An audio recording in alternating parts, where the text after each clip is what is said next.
ನಾವು ಶೌಚಾಲಯ ಮಾಡಬೇಕು. ನಾನು ಸೋತವ, ನನಗೆ ಸರ್ಕಾರದಲ್ಲಿ ವಿಧಾನಸೌಧಕ್ಕೆ ಹೋಗ್ಲಿಕ್ಕೆ ನೀವೇ ಅಧಿಕಾರ ಕೊಡ್ಲಿ, ನೀವೇ ಅಧಿಕಾರ ನನಗೆ ಕೊಡ್ಲಿ. ಸೊ ನನಗೆ ಏನೂ ಮಾಡ್ಲಿಕ್ಕೆ ಆಗ್ಲಿಲ್ಲ.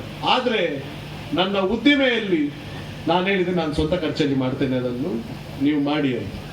ಅದು ಬಿಜೆಪಿ ಅವರಿಗೆ ಗೊತ್ತಾಯ್ತು, ಯಾರಿಗೆ? ನಮ್ಮ ಶಾಸಕನಿಗೆ. ಬೇಡ ಬೇಡ ಬೇಡ, ಪ್ರಸಾದ ತಗೊಂಡ ತಗೊಳ್ಬಿಡಿ, ನಾವು ಮಾಡ್ತೇವೆ ಅಂತೇಳಿ.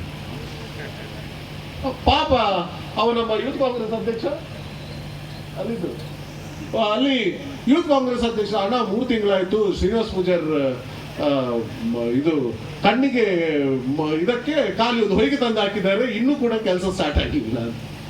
ಆಮೇಲೆ ನಾನು ಹೋದ ವಾರ ನನ್ನ ಹತ್ರ ಸುಜಿತ್ ಮತ್ತು ಪಾಪ ಇಲ್ಲಿ ಗುರು ಬಂದು, ಅಣ್ಣ ನೀವು ಅದಕ್ಕೊಂದು ಸಹಾಯ ಮಾಡಿ, ಅವ್ರು ನಮಗೆ ಮೋಸ ಮಾಡಿ ಹೋದ್ರು ಅಂತ ನಮ್ಮ ವೈಯಕ್ತಿಕ ಹಣದಿಂದ ಇವತ್ತು ಒಳಬೈಲಲ್ಲಿ ಶೌಚಾಲಯ ನಿರ್ಮಾಣ ಆಯ್ತು. ನಾನಿವತ್ತು ಹೇಳಲಿಕ್ಕೆ ಬಯಸ್ತಾ ಇದ್ದೇನೆ, 48.5 ಲಕ್ಷ ಕೋಟಿ ರೂಪಾಯಿ ನಮ್ಮ ಭಾರತ ದೇಶದ ಬಜೆಟ್, 48.5 ಲಕ್ಷ ಕೋಟಿ. ಎಷ್ಟು ಸೊನ್ನೆ ಉಂಟಂತ ಮೋದಿಗೆ ಗೊತ್ತಿರ್ಲಿಕ್ಕೆ, ಎಷ್ಟು ಸೊನ್ನೆ ಉಂಟಂತ ಮೋದಿಗೆ ಗೊತ್ತಿರಲಿಲ್ಲ. 4 ಲಕ್ಷ ಕೋಟಿ ರೂಪಾಯಿ ನಮ್ಮ ರಾಜ್ಯ ಸರ್ಕಾರದ ಇವತ್ತು ಬಜೆಟ್. ಯಶ್ಪಾಲ್ ಸುವರ್ಣನಿಗೆ 2 ಲಕ್ಷ ತರ್ಲಿಕ್ಕೆ ಆಗುದಿಲ್ವಾ? 2 ಲಕ್ಷ. ಯಾವ MLA? ಶ್ರೀನಿವಾಸ್ ಪೂಜಾರಿಗೆ 2 ಲಕ್ಷ ಕೊಡ್ಲಿಕ್ಕೆ ಆಗುದಿಲ್ವಾ? ಜನರ ಅಭಿವೃದ್ಧಿಗೆ, ಶೌಚಾಲಯಕ್ಕೆ ನೀವು ಆಲೋಚನೆ ಮಾಡಬೇಕು. ಇವತ್ತು ನಮ್ಮ ಇವತ್ತು ಬಿಜೆಪಿಯ ಯಾರು MLAಗಳಿದ್ದಾರೆ, ಯಾರು ಲೋಕಸಭೆ ಸದಸ್ಯರಿದ್ದಾರೆ, ನಿಮಗೆ ಮೋಸ ಮಾಡ್ತಾರೆ, ನಿಮ್ಮ ಹಣ ನೋಡ್ತಾ ಇದ್ದಾರೆ. ಇವತ್ತು ನೀವು ಅರ್ಥ ಮಾಡ್ಕೊಳ್ಬೇಕು ಇದನ್ನು. ನಾನು ಒಂದೇ ಒಂದು ಕಳಕಳಿಯ ವಿನಂತಿ ಮಾಡ್ತಾ ಇದ್ದೇವೆ. ನೆಕ್ಸ್ಟ್ ನಮಗೆ ಪಂಚಾಯತ್ ಬರ್ತದೆ, ಪಂಚಾಯತ್ ಚುನಾವಣೆ ಬರುವ 3 ತಿಂಗಳಲ್ಲಿ ಬರ್ತದೆ.